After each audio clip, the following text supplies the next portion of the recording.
Ahoy again, it's me, Ron Gabaldon, here with part 6 of Kurt Vonnegut's Mother Night, the final part of this series.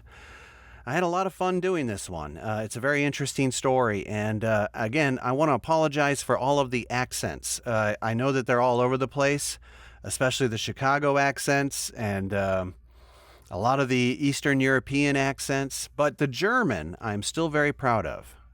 Just to give you a quick recap, in the last part, Howard W Campbell Jr. has been taken in by the Reverend Dr. Lionel Jones, DDS-DD, and his cohorts to his cellar, where he has hosted a meeting of the Iron Sons of the White Christian Minutemen of the American Constitution. He also has a final meeting with his Blue Fairy Godmother, Frank Weirtanen, who, unfortunately, lays out for Howard who his cohorts really are. He also makes him aware that the basement where he has been sheltered is about to be raided by federal agents. The raid happens spectacularly. However, little Resi Noth decides to take another way out. In this next part, he has one more test to face before his reckoning is complete. It's very interesting. I had a lot of fun with this one. I'm very happy with the way this one turned out, voice acting wise, and I hope you enjoy it too. Mother Night by Kurt Vonnegut. Part 6, Finale. Chapters 41 through 45. Read by Ron Gabaldon. Chapter 41. Chemicals. From the Empire State Building, I walked downtown. I walked all the way to my old home in Greenwich Village, to Resi's and my and Kraft's old home. I smoked cigarettes all the way, began to think of myself as a lightning bug. I encountered many fellow lightning bugs. Sometimes I gave the cheery red signal first, sometimes they.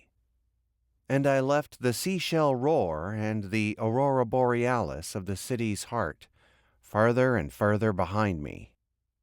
The hour was late. I began to catch signals of fellow lightning bugs trapped in upper stories. Somewhere, a siren, a tax-supported mourner, wailed. When I got at last to my building, my home, all windows were dark save one on the second floor, one window in the apartment of young Dr. Abraham Epstein. He, too, was a lightning bug. He glowed. I glowed back. Somewhere a motorcycle started up, sounded like a string of firecrackers. A black cat crossed between me and the door of the building. "Ralph?" it said. The entrance hall of the building was dark too. The ceiling light did not respond to the switch. I struck a match, saw that the mailboxes had all been broken into.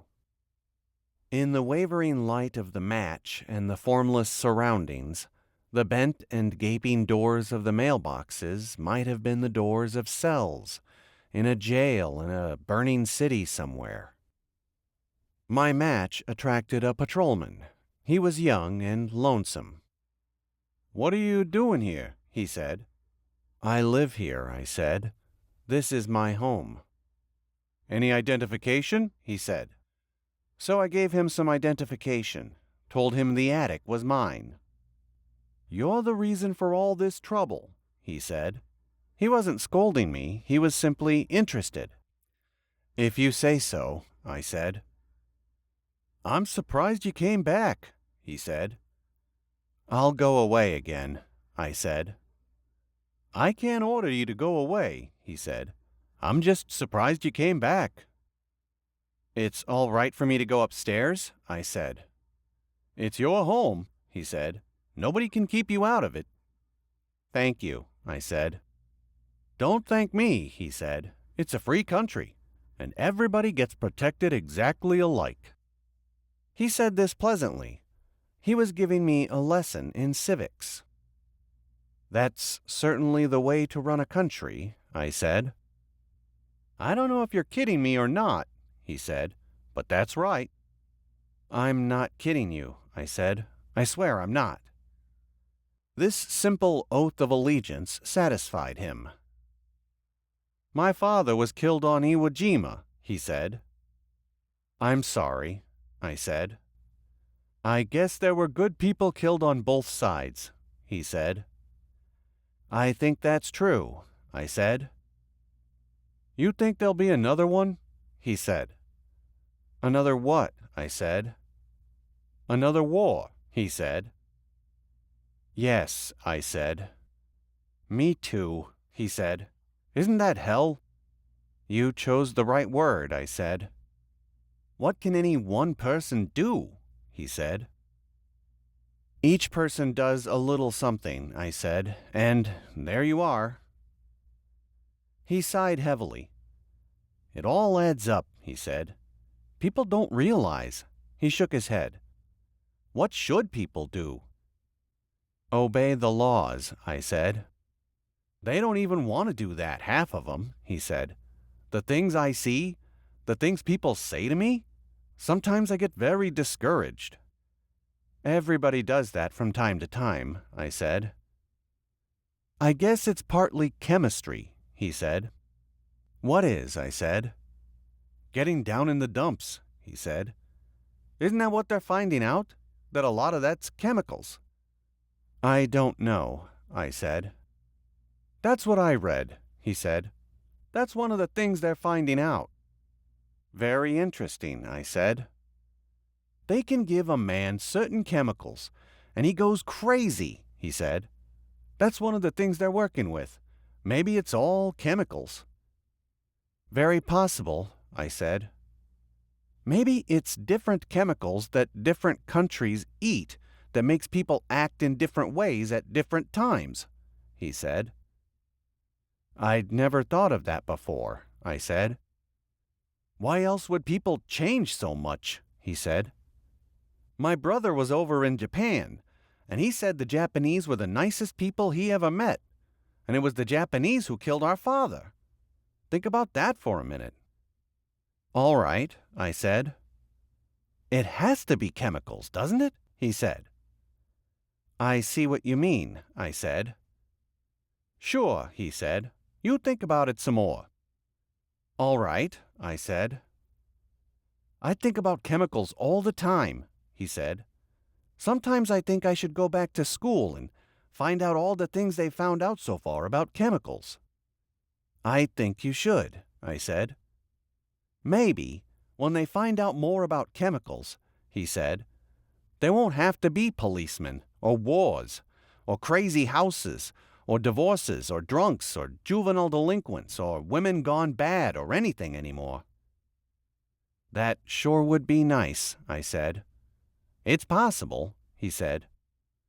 I believe you, I said. The way they're going, everything's possible now, if they just work at it. Get the money and get the smartest people and get to work. Have a crash program, he said. I'm for it, I said. Look how some women go half off their nut once a month, he said. Certain chemicals get loose and the woman can't help but act that way. Sometimes a certain chemical will get loose after a woman's had a baby, and she'll kill the baby. That happened 4 doors down from here just last week. How awful, I said. I hadn't heard. Most unnatural thing a woman can do is kill her own baby.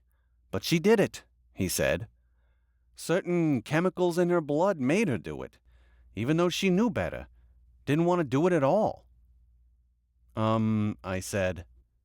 You wonder what's wrong with the world, he said. Well, there's an important clue right there. Chapter 42. No Dove, No Covenant.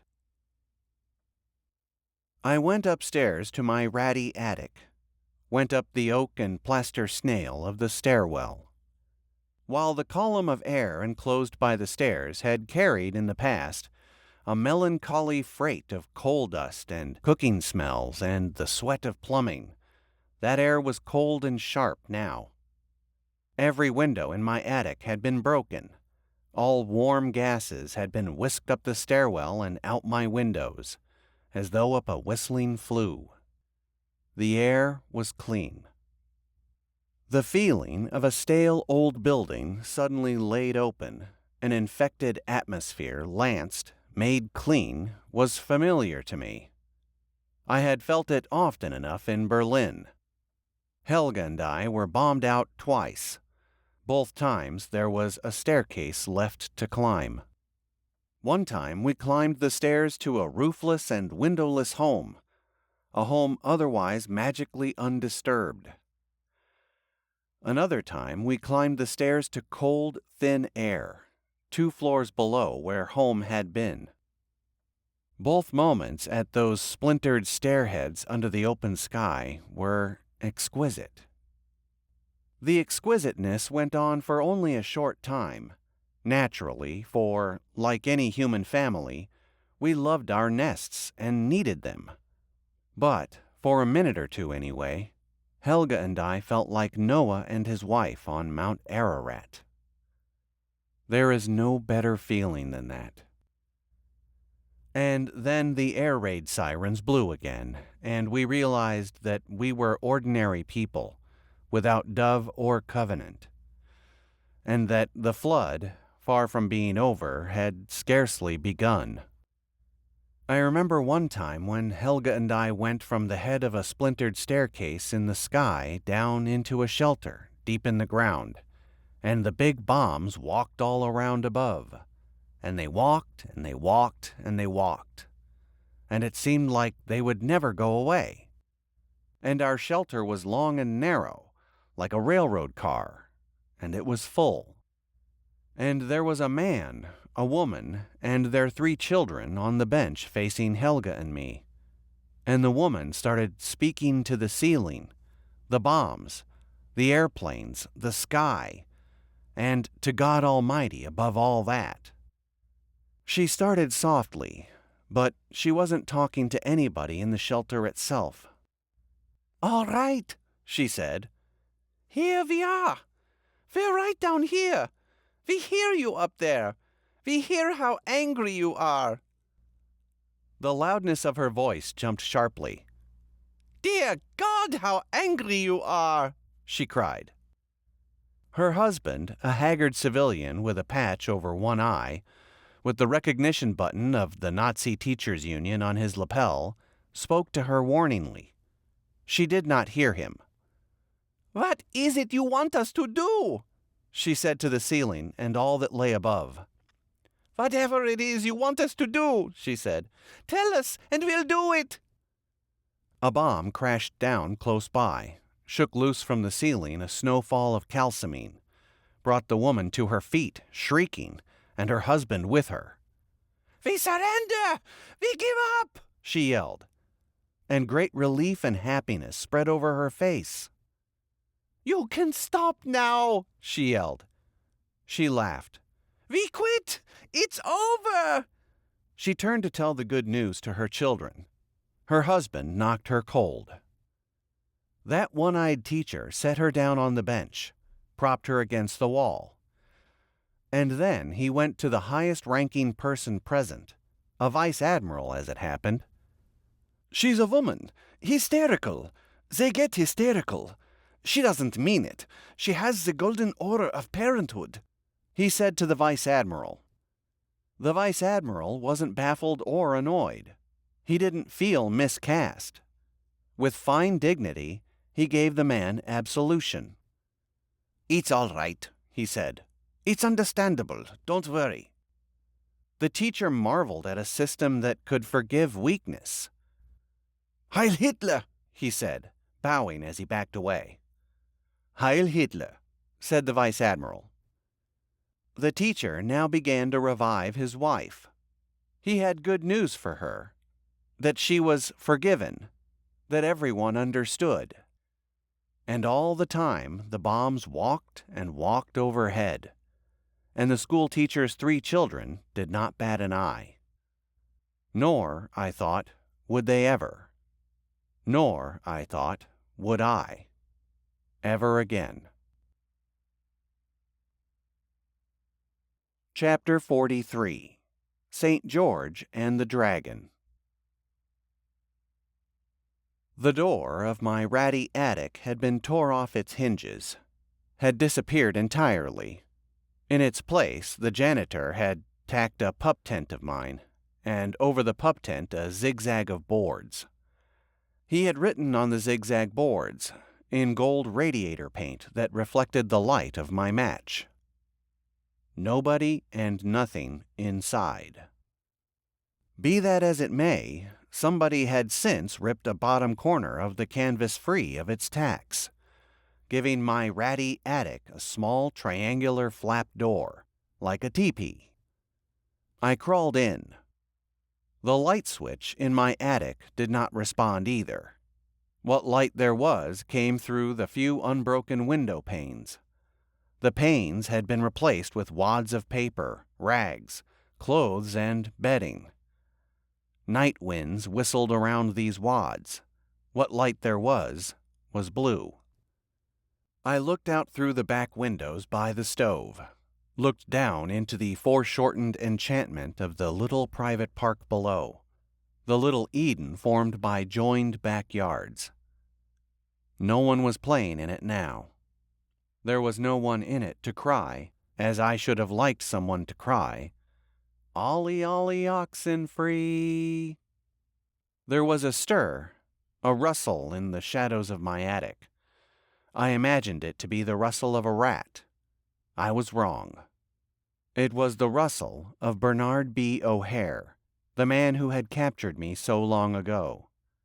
It was the stir of my own personal fury, the man who perceived his noblest aspect in his loathing and hounding of me. I do not mean to slander him by associating the sound he made with the sound of a rat. I do not think of O'Hare as a rat, though his actions with regard to me had the same nagging irrelevance as the rat's scrabbling passions in my attic walls. I didn't really know O'Hare, and I didn't want to know him. The fact of his having put me under arrest in Germany was a fact of submicroscopic interest to me. He wasn't my nemesis. My game was up long before O'Hare took me into custody. To me, O'Hare was simply one more gatherer of wind-blown trash in the tracks of war. O'Hare had a far more exciting view of what we were to each other. When drunk, at any rate, he thought of himself as St. George and of me as the dragon. When I first saw him in the shadows of my attic, he was seated on a galvanized bucket turned upside down. He was in the uniform of the American Legion. He had a quart of whiskey with him. He had apparently been waiting for me a long time, drinking and smoking the while. He was drunk, but he had kept his uniform neat. His tie was straight. His cap was on and set at the proper angle. The uniform was important to him, was supposed to be important to me, too. "Know who I am?" he said. "Yes," I said. "I'm not as young as I was once," he said. "Haven't changed much, have I?" "No," I said. I've described him earlier in this account as having looked like a lean young wolf. When I saw him in my attic, he looked unhealthy, pale and stringy and hot-eyed. He had become less wolf than coyote, I thought. His post-war years had not been years of merry blooming. "Expecting me?" he said. "You told me I could," I said. I had to be polite and careful with him. I supposed correctly that he meant to hurt me. The fact that he was in a very neat uniform, and that he was smaller and much lighter than me, suggested that he had a weapon on him somewhere, most likely a gun. He now got off the bucket, showing me, in his ramshackle rising, how drunk he was. He knocked the bucket over in the process. He grinned. "Ever have nightmares about me, Campbell?" "Often," I said. It was a lie, of course. "Surprised I didn't bring anybody with me?" he said. "Yes," I said. "Plenty of people wanted to come along," he said. "There was a whole bunch wanted to come down with me from Boston. And after I got to New York this afternoon, I went into a bar and got talking to some strangers, and they asked if they could come along too." I said. "And you know what I said to them?" he asked me. "Nope," I said. "I said to them, 'Sorry, boys, but this is a party just for Campbell and me. That's the way it's gotta be. Just the two of us, face to face.'" I said. "This thing's been a buildin' over the years," I told him, said O'Hare. "It's in the stars," I told him. "In the stars that Howard Campbell and me meet again after all these years. Don't you feel that way?" he asked me. "What way?" I said. "It's in the stars," he said. "We had to meet like this, right here in this very room, and neither one of us could have avoided it if we tried." "Possibly," I said. "Just when you think there isn't any point to life," he said, "then all of a sudden you realize you are being aimed right at something." "I know what you mean," I said. He swayed, steadied himself. "You know what I do for a living?" he said. "No," I said. "Dispatcher for frozen custard trucks," he said. "Pardon me?" I said. "Fleets of trucks goes around to factories, beaches, ball games, anywhere there's people." O'Hare seemed to forget all about me for a few seconds, to reflect murkily on the mission of the trucks he dispatched. "Custard machines, right there on the truck," he murmured. "2 flavors is all, chocolate and vanilla."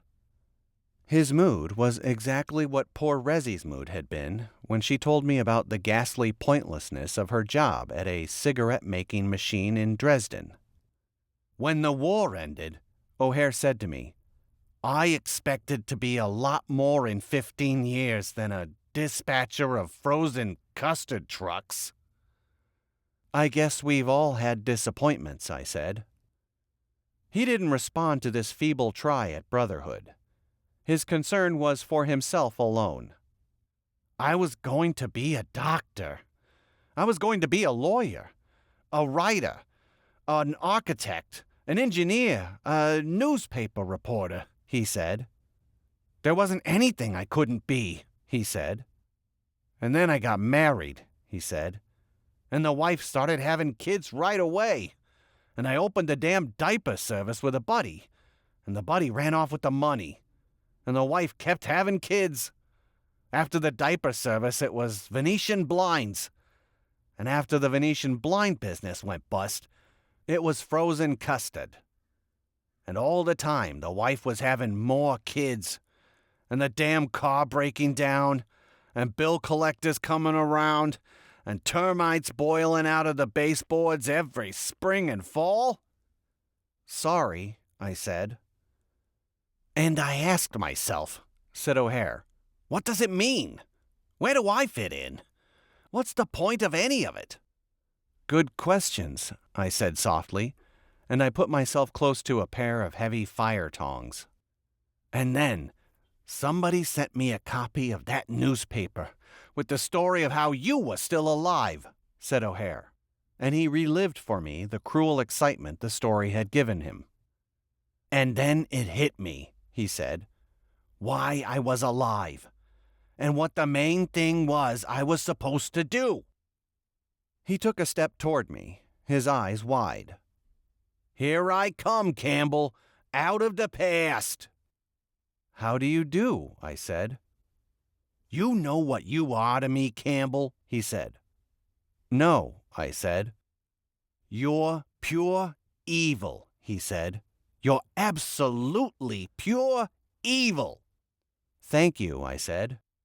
"You're right. It is a kind of compliment," he said.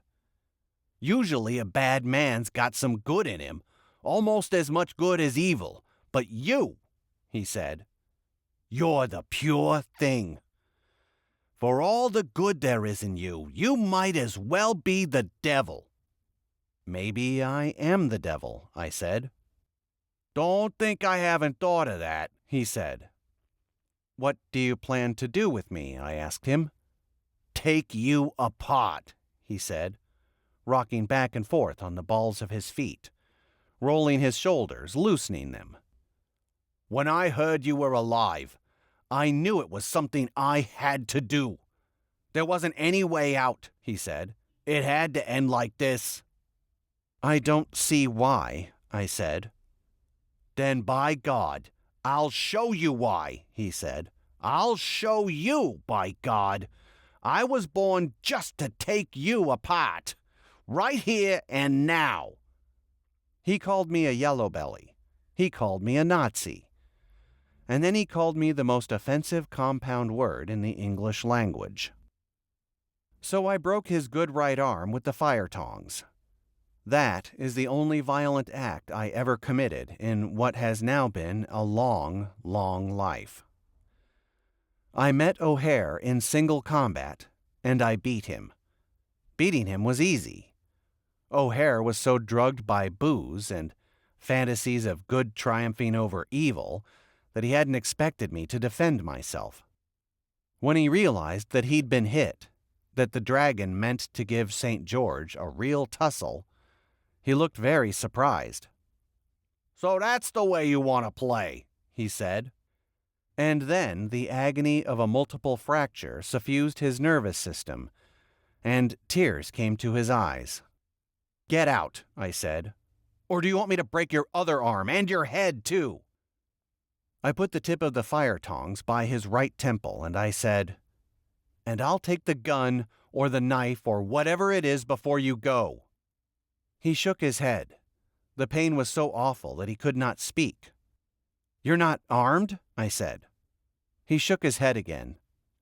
"Fair fight," he said thickly. "Fair." I patted his pockets, and there weren't any weapons on him. St. George had expected to take the dragon apart with his bare hands. "You poor, silly, drunk, one-armed son of a bitch," I said.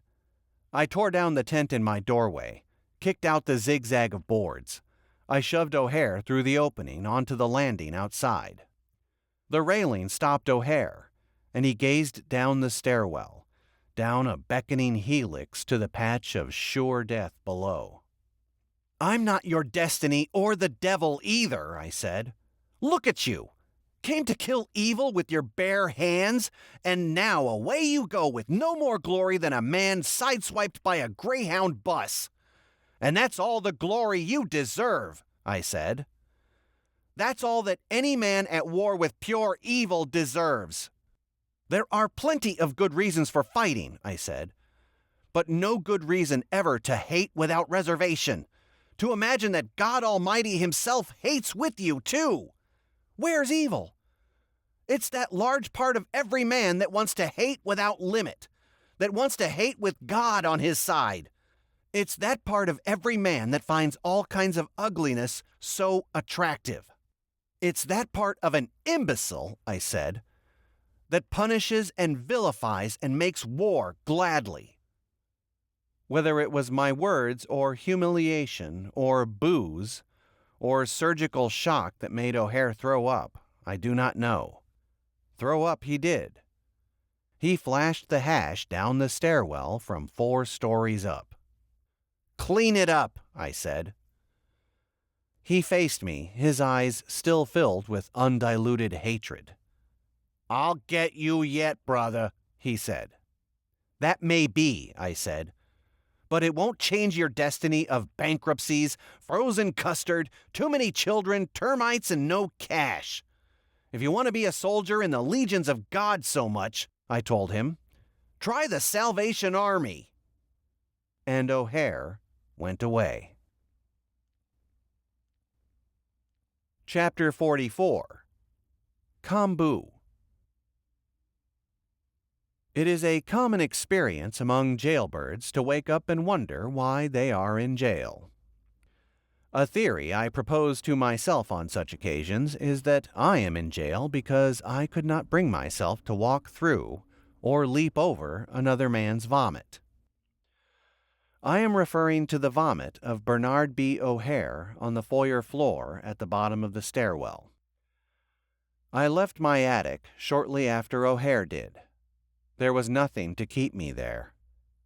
I took a memento with me, quite by accident.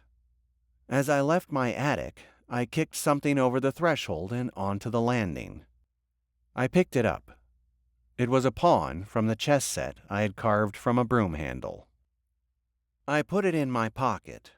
I have it still. As I slipped it into my pocket, the stench of the public nuisance O'Hare had created reached me. As I descended the stairs, the stench grew worse. As I reached the landing outside the door of young Dr. Abraham Epstein, a man who had spent his childhood in Auschwitz, the stench stopped me. The next thing I knew, I was knocking on Dr. Epstein's door. The doctor came to the door in bathrobe and pajamas. His feet were bare. He was startled to see me. "Yes?" he said. "Could I come in?" I said. "Is this a medical matter?" he said. There was a chain across the door. "No," I said. "Personal, political." "It can't wait?" he said. "I'd rather it didn't," I said. "Give me an idea of what this is all about," he said. "I want to go to Israel to stand trial," I said. "You what?" he said. "I want to be tried for my crimes against humanity," I said. "I'm willing to go." "Why come to me?" he said.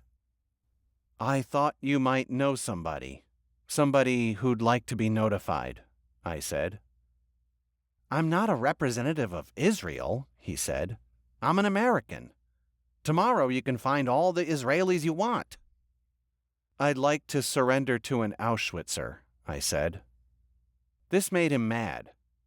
"Then find one who thinks about Auschwitz all the time," he said. "There are plenty who think about nothing else. I never think about it." And he slammed the door. I froze again, frustrated in the one purpose I'd been able to imagine for myself.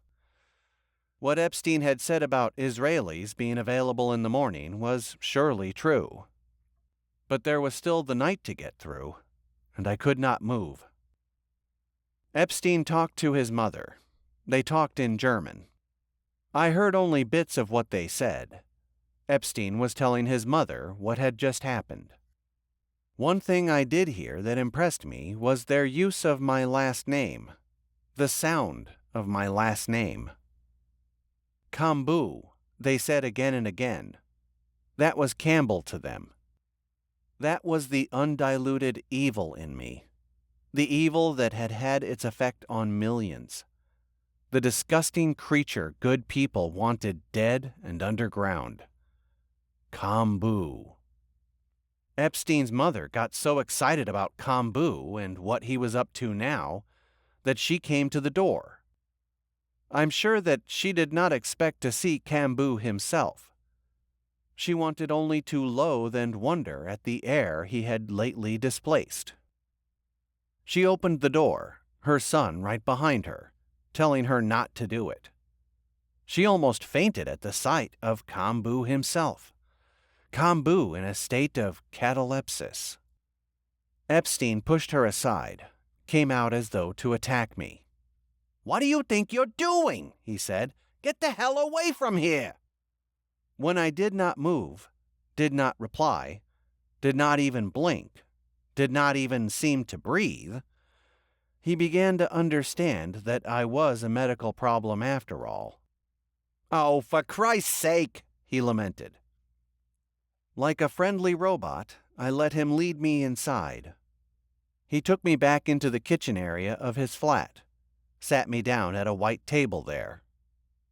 "Can you hear me?" he said. "Yes," I said. "Do you know who I am, where you are?" he said. "Yes," I said. "Have you ever been like this before?" he said. "No," I said.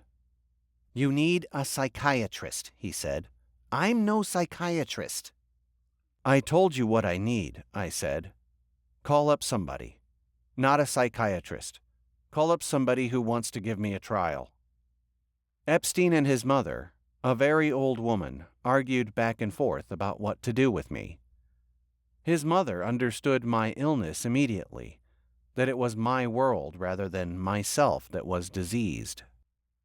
"This is not the first time you've seen eyes like that," she said to her son in German.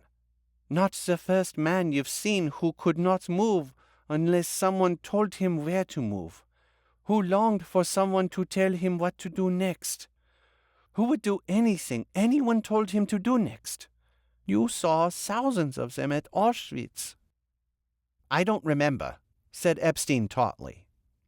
"All right," said his mother. "Then let me remember. I can remember. Every minute I can remember." "And as one who remembers," said his mother, "let me say that what he asks for he should have. Call someone." "Who will I call?" said Epstein. "I'm not a Zionist. I'm an anti-Zionist. I'm not even that. I never think about it. I'm a physician. I don't know anybody who's still looking for revenge. I have nothing but contempt for them. Go away. You've come to the wrong place." "Call somebody," said his mother. "You still want revenge?" he asked her. "Yes," she said. He put his face close to mine. "And you really want to be punished," he said. "I want to be tried," I said. "It's all play acting," he said, exasperated with both of us. "It proves nothing." "Call somebody," said his mother. Epstein threw up his hands. All right. I will call Sam. I will tell him he can be a great Zionist hero. He always wanted to be a great Zionist hero." What Sam's last name was, I never found out. Dr. Epstein called him from the front room of the flat while I remained in the kitchen with Epstein's old mother. His mother sat down at the table, faced me, rested her arms on the table, studied my face with melancholy curiosity and satisfaction. "They took all the light bulbs," she said in German. "What?" I said. "The people who broke into your apartment. They took all the light bulbs from the stairway," she said. I said. "In Germany, too," she said. "Pardon me?" I said. "That was one of the things. When the SS or the Gestapo came and took somebody away," she said. "I don't understand," I said. "Other people would come into the building, wanting to do something patriotic," she said. "And that was one of the things they always did. Somebody always took the light bulbs."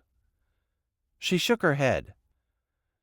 "Such a strange thing for somebody always to do." Dr. Epstein came back into the kitchen, dusting his hands. "All right," he said. 3 heroes will be here shortly. A tailor, a watchmaker, and pediatrician, all delighted to play the part of Israeli parachutists." "Thank you," I said. The 3 came for me in about 20 minutes. They had no weapons, and no status as agents of Israel, or as agents of anything but themselves. The only status they had was what my infamy and my anxiousness to surrender to somebody, to almost anybody, gave them. What my arrest amounted to was a bed for the rest of the night, in the tailor's apartment as it happened. The next morning, the 3 surrendered me, with my permission, to Israeli officials. When the 3 came for me at Dr. Epstein's apartment, they banged on the door loudly. The instant they did that, I felt enormously relieved. I felt happy. "You're all right now?" said Epstein before he let them in. "Yes, thank you, doctor," I said. "You still want to go?" he said. Yes, I said. He has to go, said his mother, and then she leaned closer to me, across the kitchen table. She crooned something in German, made it sound like a fragment of a ditty remembered from a happy childhood. What she crooned was this, a command she had heard over the loudspeakers of Auschwitz, had heard many times a day for years. Leichenträger zu Waage, she crooned. A beautiful language, isn't it? Translation? Corpse carriers to the guardhouse. That's what that old woman crooned to me. Chapter 45. The Tortoise and the Hare. So, here I am in Israel, of my own free will, though my cell is locked and my guards have guns. My story is told, and none too soon, for tomorrow my trial begins. The hare of history once more overtakes the tortoise of art. There will be no more time for writing. Adventuring I must go again. There are many to testify against me, none to testify for me. The prosecution intends to begin, I'm told, by playing recordings of the worst of my broadcasts, so the most pitiless witness against me will be myself. Bernard B. O'Hare is in town at his own expense, annoying the prosecution with the feverish irrelevance of all he has to say. So too is Heinz Schildknecht, my erstwhile best friend and doubles partner, the man whose motorcycle I stole. My lawyer says that Heinz is full of venom for me, and that Heinz, surprisingly, will make a credible witness. Whence this respectability for Heinz, who, after all, worked at a desk next to mine in the Ministry of Propaganda and Popular Enlightenment? Surprise! Heinz is a Jew, a member of the anti-Nazi underground during the war, an Israeli agent after the war, and up to the present time. And he can prove it. Good for Heinz. Dr. Lionel J.D. Jones, DDS, DD, and Iona Potapov, alias George Kraft, can't come to my trial, both serving in a United States federal prison as they are. They have both sent affidavits, however. The affidavits of Dr. Jones and Kraft Potapov aren't much help, to say the least. Dr. Jones declares under oath that I am a saint and a martyr in the holy Nazi cause. He says, too, that I have the most perfect set of Aryan teeth he's ever seen, outside of photographs of Hitler.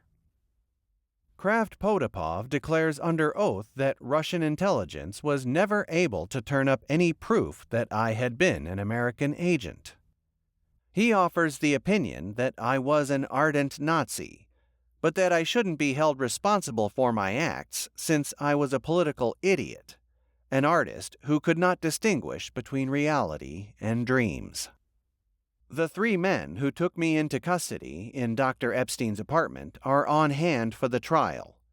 The tailor, the watchmaker, and the pediatrician, on an even more bootless junket than Bernard B. O'Hare's. Howard W. Campbell Jr., this is your life. My Israeli lawyer, Mr. Alvin Dobrowitz, has had all my New York mail forwarded here, hoping unreasonably to find in that mail some proof of my innocence. Hi-ho. 3 letters came today. I shall open them now, reporting their contents one by one. Hope springs eternal, they say, in the human breast. It springs eternal, at any rate, in the breast of Dobrowitz, which is, I suppose, why he costs so much. All that I need to be a free man, says Dobrowitz, is the barest proof that there was such a person as Frank Wirtanen, and that Wirtanen made me an American spy. Well now, about the letters for today. The first starts off warmly enough. Dear friend, it calls me, in spite of all the evil things I am said to have done. It assumes that I am a teacher. I explained in an earlier chapter, I believe, how my name happened to find its way onto a list of supposed educators, how I became recipient of mail promoting materials useful to those in charge of training the young. The letter at hand is from Creative Playthings Incorporated. Dear friend, Creative Playthings says to me here in a Jerusalem jail, would you like to foster a creative environment for your students in their own homes? What happens to them after they leave school certainly is important. You may have a child under your direction an average of 25 waking hours a week, but the parents guide him for 45 hours. What a parent does with these hours can complicate or facilitate your program. We believe the kind of toys Creative Playthings sponsors will genuinely stimulate, in the home, the creative environment you, as an early childhood leader, are trying to foster. How can Creative Playthings toys in the home do this? Such toys can provide for the physical needs of growing children. Such toys help a child discover and experiment with life in the home and community.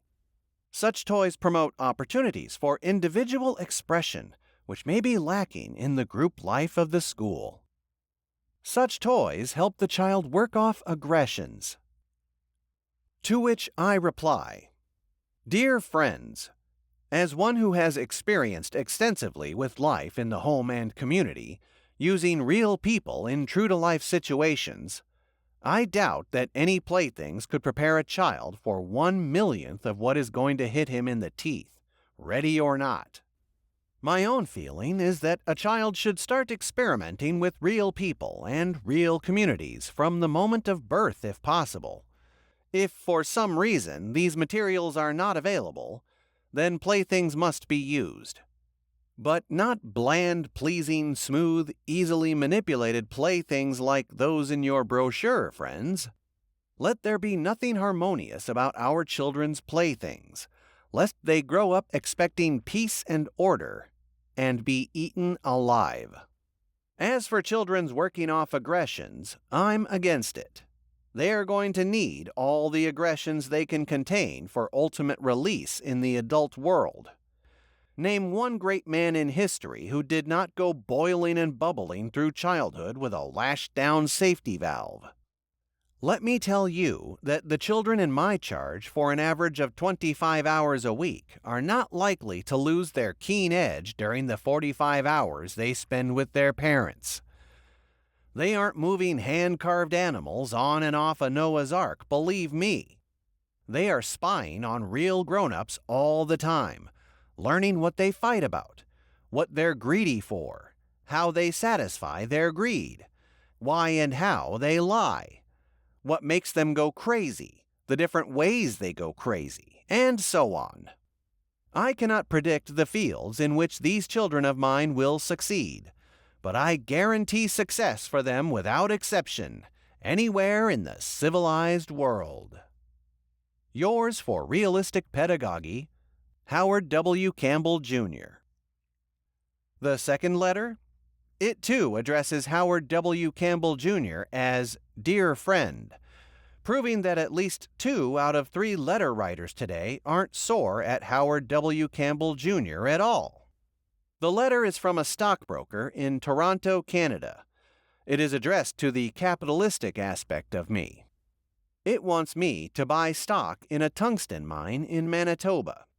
Before I did that, I would have to know more about the company. I would have to know in particular whether it had a capable and reputable management. I wasn't born yesterday. The third letter? It is addressed direct to me in prison here. And it's a curious letter indeed. Let it here be seen whole.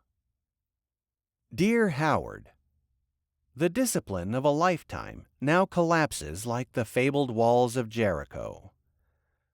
Who is Joshua, and what is the tune his trumpets play? I wish I knew. The music that has worked such havoc against such old walls is not loud. It is faint, diffuse, and peculiar. Could it be the music of my conscience? That I doubt. I have done no wrong to you. I think the music must be an old soldier's itch for just a little treason. And treason this letter is. I here violate direct and explicit orders that were given to me in the best interests of the United States of America. I here give you my true name, and I identify myself as the man you know as Frank Weir Tannen.